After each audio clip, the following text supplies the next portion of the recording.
बिहार की राजनीति में नीतीश कुमार ऐसे चेहरे हैं जो 17 साल से बिहार की सत्ता पर अपना परचम लहरा रहे हैं। संविधान के लागू होने के बाद से शुरू हुई चुनावी रणनीति के तहत बिहार में सबसे ज्यादा वक्त तक मुख्यमंत्री रहने का रिकॉर्ड नीतीश कुमार बहुत पहले ही अपने नाम का दर्ज करा चुके हैं। देखा जाए तो 2005 से बिहार की राजनीति में जदयू नेता नीतीश कुमार के इर्द गिर्द ही घूम रही है। तो देखा जाए तो इस दौरान सूबे के सियासी समीकरण में कई फेरबदल हुए हैं, लेकिन एक चीज जो स्थायी रहा है वो है नीतीश कुमार का मुख्यमंत्री बने रहना। इस अवधि में मई 2014 में फरवरी 2015 के बीच महज 9 महीने के लिए जीतनराम मांझी मुख्यमंत्री रहे थे, वो भी नीतीश कुमार की मर्जी से ऐसा संभव हो पाया था। नीतीश बिहार में 16 साल से ज्यादा वक्त तक मुख्यमंत्री रहने और ये भी विडौना ही रही है। देखा जाए तो इस दौरान वे विधानसभा सदस्य नहीं रहे बल्कि विधान परिषद सदस्य के तौर पर मुख्यमंत्री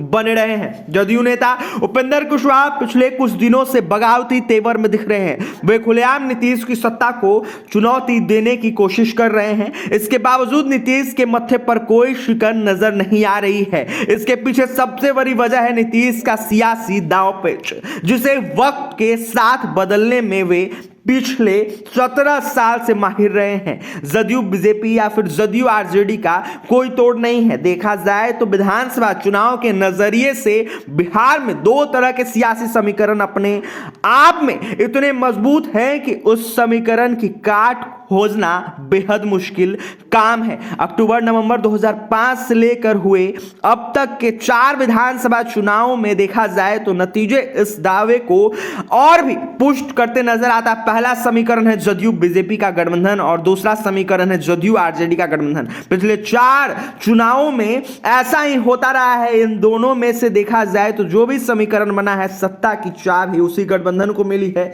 इसमें सबसे दिलचस्प बात यह है कि पिछले 17 साल में नीतीश इन दोनों समीकरणों को अपने पक्ष में साधने में कामयाब रहे हैं और मुख्यमंत्री बने रहे हैं। फिलहाल नीतीश को आरजेडी का साथ मिला है और देखा जाए तो जब तक जदयू आरजेडी का गठबंधन बरकरार है तब तक इस गठबंधन को विधानसभा चुनाव में हराना किसी भी पार्टी या गठबंधन के लिए ढेर ही खीड़ है। देखा जाए तो तेजस्वी यादव के मजबूत कंधे का सहारा मिले होने की वजह से नीतीश फिलहाल निश्चिंत मुद्रा में नजर आ रहे हैं और निश्चिंत रूप से मुख्यमंत्री बने हुए हैं। 1993 और 94 तक लालू यादव के साथ कदम ताल करते हुए बिहार की राजनीति में नीतीश आगे बढ़ रहे थे, लेकिन 1994 में उनकी राहें जुदा हो गई। 1995 के विधानसभा चुनावों में नीतीश की पार्टी अपने दम पर कुछ खास नहीं कर पाई, लेकिन उसके बाद बिहार की सत्ता से लालू यादव की पार्टी का राज खत्म करने के लिए नीतीश ने बीजेपी से हाथ मिलाया और उन्हें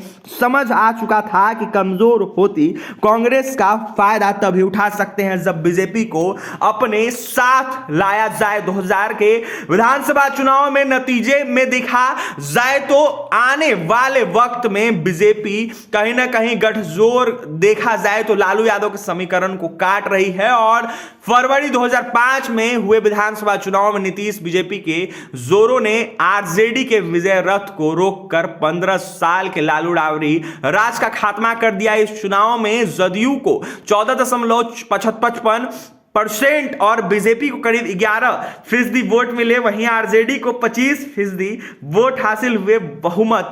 तो देखा जाए तो किसी पाले को नहीं मिल पाई। इस वजह से करीब 9 महीने में जो है बिहार में राष्ट्रपति शासन लागू रहा था, लेकिन इस चुनाव से साफ हो गया कि जदयू बीजेपी गठबंधन के आगे आरजेडी कांग्रेस का टिकना अब संभव नहीं है। यह नीतीश का ही सियासी दांवपेच था जिसे प्रदेश की सत्ता की चाबी बहुत ही जल्द नीतीश के पास आने वाली थी। देखा जाए तो बिहार के वर्तमान में मुख्यमंत्री हैं नीतीश कुमार और लगातार मुख्यमंत्री बनते जा रहे हैं। 17 साल से बिहार के मुख्यमंत्री पद पर काबिज हैं और भी तमाम खबरों के लिए NBC 24 के साथ बने रहें। बहुत बहुत धन्यवाद।